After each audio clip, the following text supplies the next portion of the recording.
Je vous invite à suivre le texte qui se trouve à l'Évangile selon Luc, chapitre 7, du verset 36 au verset 50. Voici la parole de Dieu. Un pharisien pria Jésus de manger avec lui. Jésus entra dans la maison du pharisien et se mit à table. Et voici, une femme pécheresse qui se trouvait dans la ville, ayant su qu'il était à table dans la maison du pharisien, apporta un vase d'albâtre plein de parfums. Et s'étant derrière aux pieds de Jésus, elle pleurait. Et bientôt, elle lui mouilla les pieds de ses larmes, puis les essuya avec ses cheveux, les baisa et les oignit des parfums. Les pharisiens qui l'avaient invité, voyant cela, dit en lui-même, si cet homme était prophète, il connaîtrait qui et de quelle espèce est la femme qui le touche. Il connaîtrait que c'est une pécheresse. Jésus prit la parole et lui dit, Simon, j'ai quelque chose à te dire. Maître, parle, répondit-il. Un créancier avait 2 débiteurs. L'un devait 500 deniers et l'autre 50. Comme il n'avait pas de quoi payer, il leur remit à tous 2 leurs dettes. Lequel l'aimera le plus? Simon répondit, c'est lui, je pense, auquel il a le plus remis. Jésus lui dit, tu as bien jugé. Puis, se tournant vers la femme, il dit à Simon, vois-tu cette femme? Je suis entré dans ta maison et tu n'as point donné d'eau pour laver mes pieds. Mais elle les a mouillés de ses larmes et les a essuyés avec ses cheveux. Tu ne m'as point donné de baiser, mais elle, depuis que je suis entré, elle n'a point... Pardon,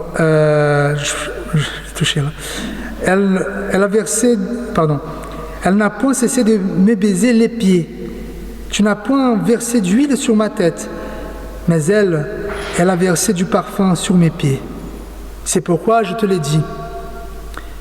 Ses nombreux péchés ont été pardonnés, car elle a beaucoup aimé.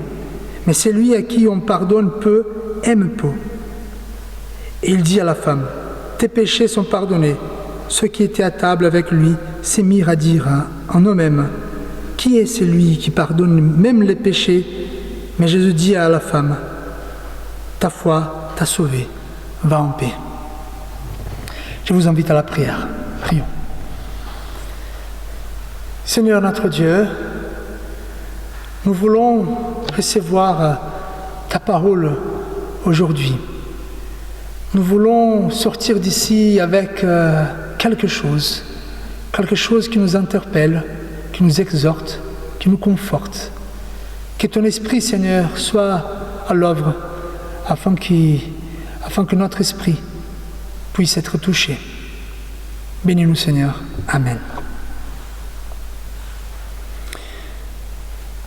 Vous savez, frères et sœurs, moi j'étais au Brésil. Ça fait, je suis rentré au début du mois d'août. Et donc j'étais auprès des miens, de ma famille. Et vous savez, quand on arrive après être loin pendant 2 ans et demi, il y a des nouvelles. La famille nous met à jour par rapport à tout ce qui s'est passé. Voilà, toutes les bonnes choses et aussi les mauvaises choses. Donc, j'étais récepteur de plusieurs nouvelles où les gens venaient me dire « Fabio, tu sais ce qui passait avec Parali, Parara ?» Donc, vous savez, il y a telle personne qui s'est divorcée, ils ne sont plus ensemble. Ah voilà, lui, il ne paye plus la pension. Ah lui, ils sont des retours. Voilà, donc ça commence. Mais ça, parfois, c'est quand même, en tant qu'humain, c'est pas mal d'entendre tout ça. Mais le problème, c'est que parfois, on fait quelques jugements. On va porter jugement des valeurs par rapport à ce que les autres ont fait.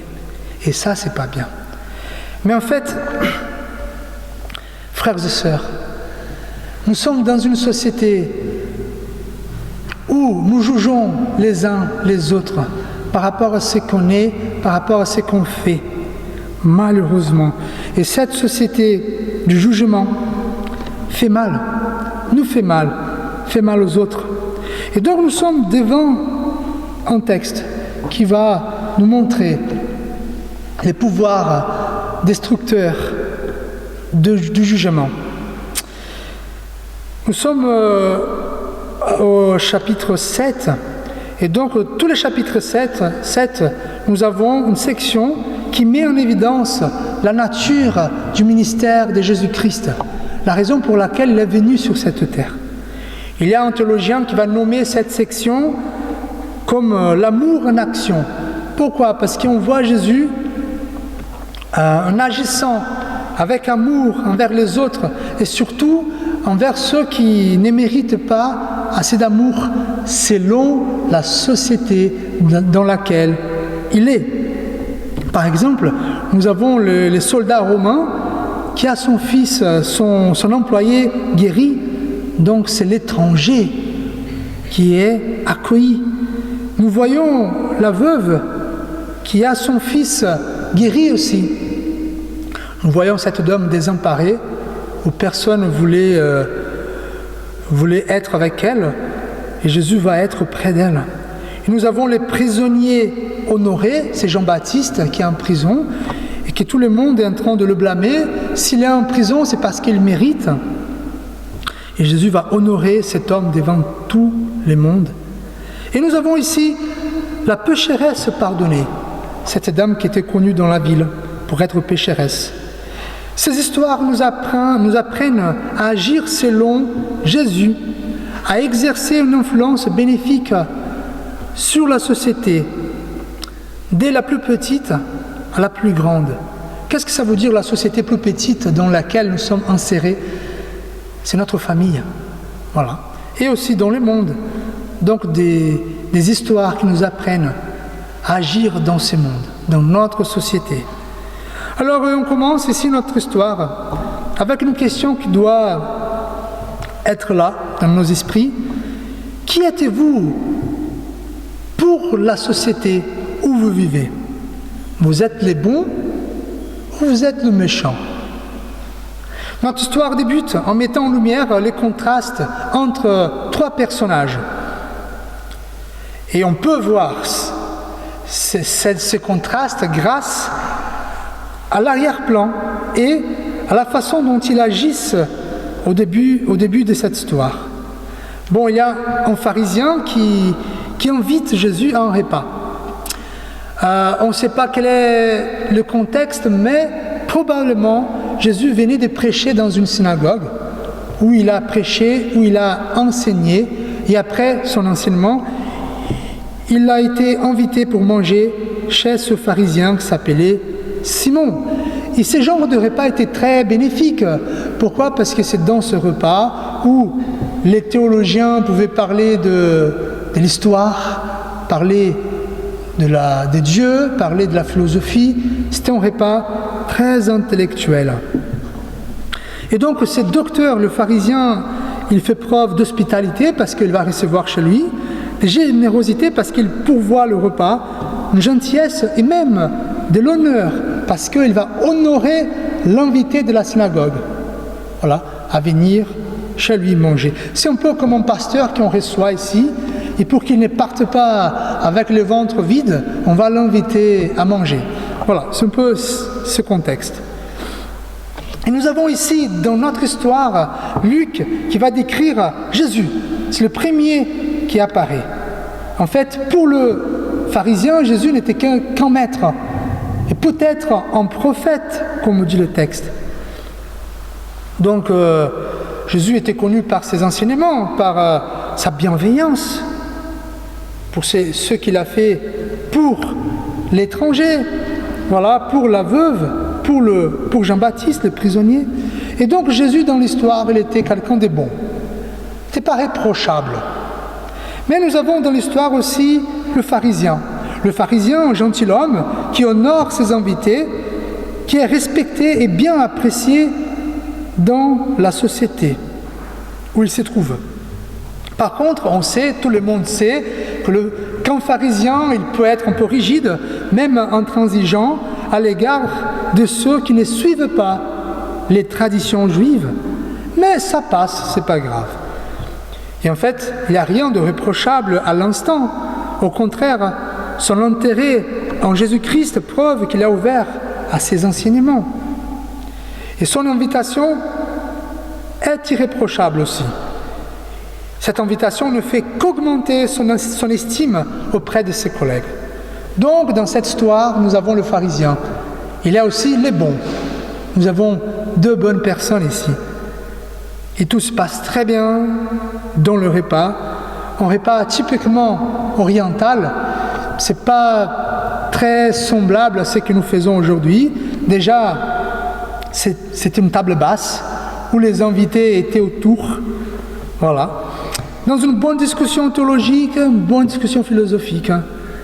Et soudainement, l'ambiance est véritablement cassée par une femme qui envahit la salle à manger.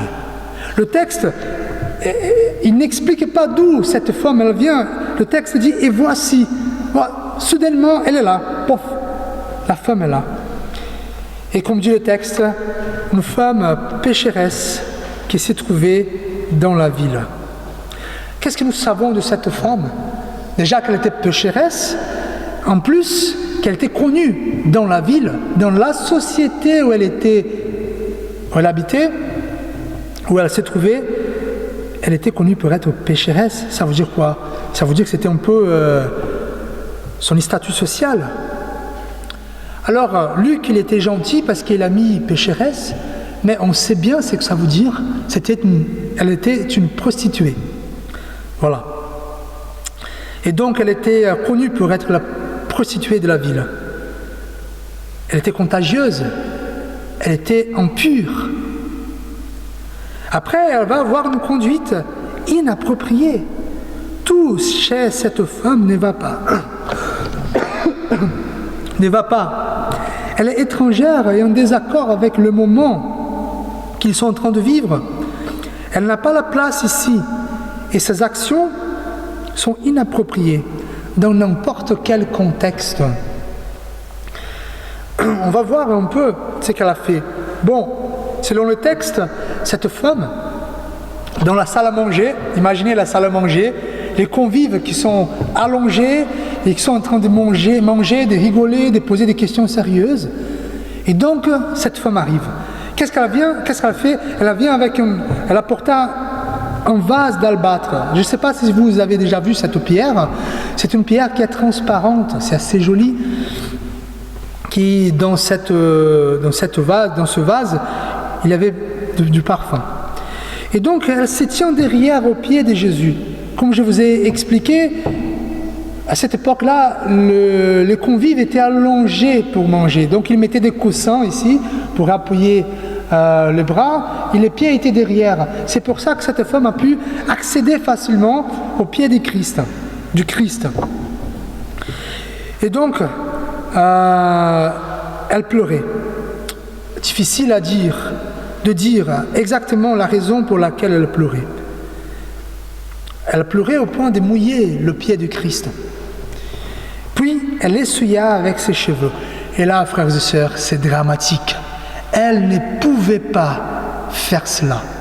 Pourquoi? Parce qu'en fait, dans la culture orientale, les cheveux sont destinés à la maison. Et quand on touche les cheveux, ça veut dire un geste sensuel. Voilà. Et donc le fait d'essuyer ses cheveux, essuyer les pieds du Christ avec ses cheveux, ça c'était très très inapproprié.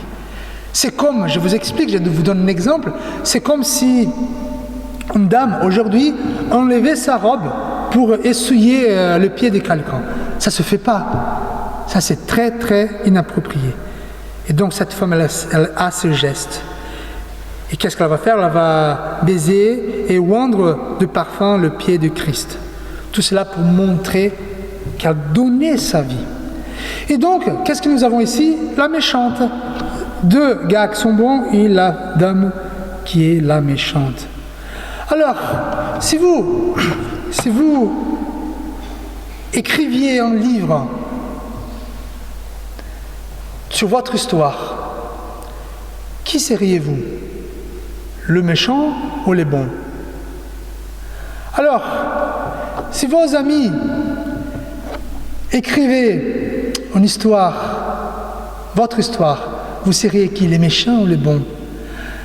Et si vos ennemis écrivaient une histoire, votre histoire, qui seriez-vous? Les méchants ou les bons? En fait, nous sommes dans une société où nous sommes jugés soudainement. Souvent nous sommes jugés.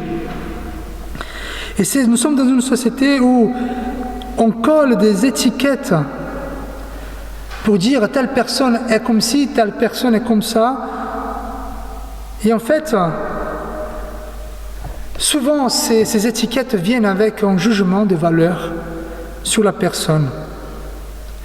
Mais si nous regardons bien, nous aussi, nous aimons bien coller des étiquettes les uns aux autres.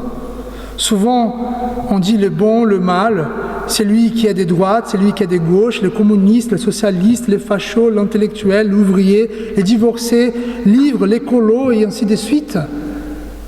Nous ne sommes plus des étiquettes, nous sommes des personnes. Mais le texte continue, je vais bientôt finir. Simon le pharisien, il contemple cette scène un peu dérangeante. Et jusqu'à présent, il était bien là. Le texte dit, Luc dit qu'il est un gars assez bien. Mais le pharisien Simon va donner son avis, ou plutôt, il va porter son jugement sévère sur cette femme et sur Jésus-Christ. En fait, sa réaction était rapide. Sa conclusion concernant Jésus est légitime. Pourquoi? Qu'est-ce qu'il va dire?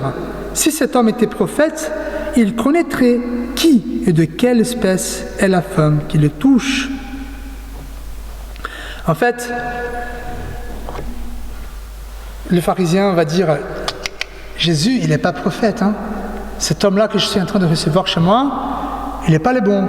Pourquoi? Parce qu'il n'a pas eu la compétence de savoir en amont ce qui est cette femme. Qui était cette femme? Et donc, il va juger d'abord Christ. En fait, il se dit, Jésus devait se comporter autrement. Qu'est-ce que Jésus devait faire selon lui? Jésus devait chasser cette femme. Pourquoi? Parce qu'elle ne devait pas le toucher. Et le pharisien, il continue encore à juger cette femme. Voilà, parce qu'elle est pécheresse. Il a interprété les actions de la femme à table d'une manière cohérente avec sa réputation dans la ville. Donc elle est une femme pécheresse, une prostituée. Donc tout ce qu'elle fait là, ça va avec ce qu'elle est. Il y a une chose qu'il a oubliée là. Et je vous dis. Bon, aujourd'hui, c'est difficile aussi de juger. Nous ne sommes pas là pour juger les uns les autres. Mais aujourd'hui, il y a plusieurs façons d'avoir de l'argent. Donc, il y a beaucoup de prostituées qui existent aujourd'hui, on ne peut pas dire autrement, mais parce que, mais il y a d'autres moyens de trouver un argent. Mais à cette époque, la prostitution, ce n'était pas à cause de l'argent facile. Vous savez, pour beaucoup des filles de l'époque qui avaient perdu ses parents, qui n'avaient pas une formation, ne pouvaient rien faire, elles devaient se mettre à la prostitution pour gagner un peu d'argent. Imaginez-vous une fillette qui est prise à l'Amérique du Sud et qui est amenée en Russie, par exemple, pour devenir une esclave sexuelle. Cette fille qui est en train de se balader dans la rue, donc elle s'habille comme une grande fille. Et tout le monde dans le village sait ce qu'elle fait, c'est le milieu qu'elle fréquente. C'est à peu près ce qu'elle fait. Et qui disent, voilà, une prostituée.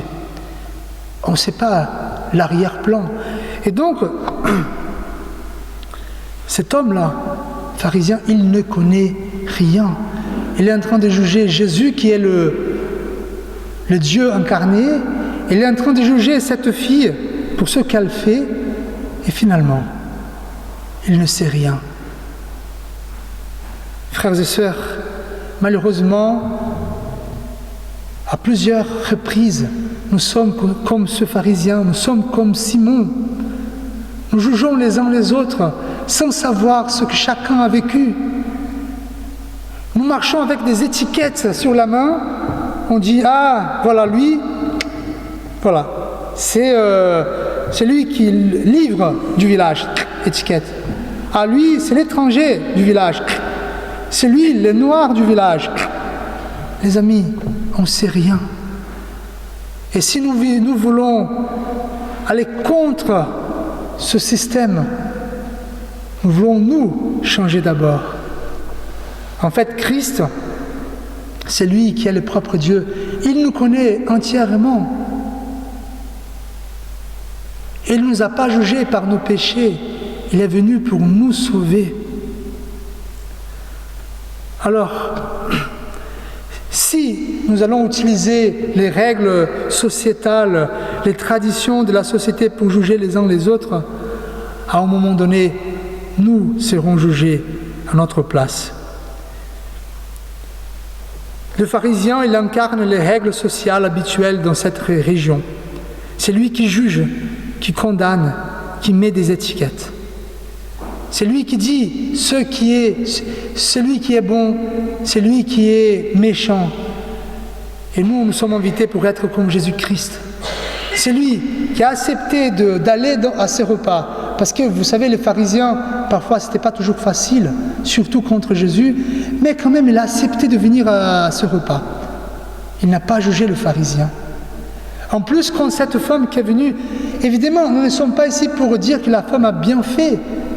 Son action était inappropriée, ses gestes étaient inappropriés, mais Jésus n'a pas jugé non plus cette femme. Jésus est venu pour enseigner le pharisien et pour pardonner cette femme. Voilà notre appel. Et comme je vous ai dit, cette section nous apprend à agir selon Jésus et à exercer une influence bénéfique dans la société dans laquelle nous vivons. Et donc, mon appel pour vous ce matin, c'est, si vous voulez faire la différence où vous êtes, ne jugez pas. Soyez celui qui enseigne et qui pardonne. Je vous invite à la prière. Seigneur notre Dieu, nous aimons bien juger, et moi le premier, Seigneur. C'est facile. Nous résolvons beaucoup de problèmes quand nous mettons des étiquettes les uns sur les autres. Mais Père, tu nous invites à aller plus loin, à comprendre, à savoir que chacun a une vie. Et cette vie n'a pas commencé hier. Nous avons nos histoires, nous avons nos défauts, nos qualités, Seigneur. Et ce n'est pas nos qualités et nos défauts qui doivent nous définir, mais c'est l'amour que tu as pour nous, Seigneur. Et Seigneur, aide-nous à pardonner aussi ceux qui ont des gestes inappropriés. Aide-nous, Seigneur, à recevoir ceux qui sont exclus. Aide-nous, Seigneur, à enlever les étiquettes que nous avons mis et que les autres ont mis, Seigneur. Aide-nous, Seigneur, par ton esprit, en tant que personne, en tant qu'individu, mais aussi, Seigneur, en tant qu'Église. Que notre Église soit connue pour aimer nos prochains, pour enseigner et pour pardonner. Nous te prions au nom de Christ. Amen. Je vous invite à vous lever pour recevoir l'exhortation et la bénédiction de la part de Dieu. En Pierre, chapitre 5. Et tous, dans vos rapports mutuels, revêtez-vous d'humilité, car Dieu résiste aux orgueilleux, mais il fait grâce aux humbles. Humiliez-vous donc sous la puissante main de Dieu, afin qu'il vous élève au temps convenable. Et déchargez-vous sur lui de tous vos soucis, car lui-même prend soin de vous. Que l'amour de Dieu, notre Père, la grâce de Jésus, notre Seigneur et Sauveur, et la consolation du Saint-Esprit soient avec vous tous, avec l'Église de Dieu, aujourd'hui et à jamais. Amen.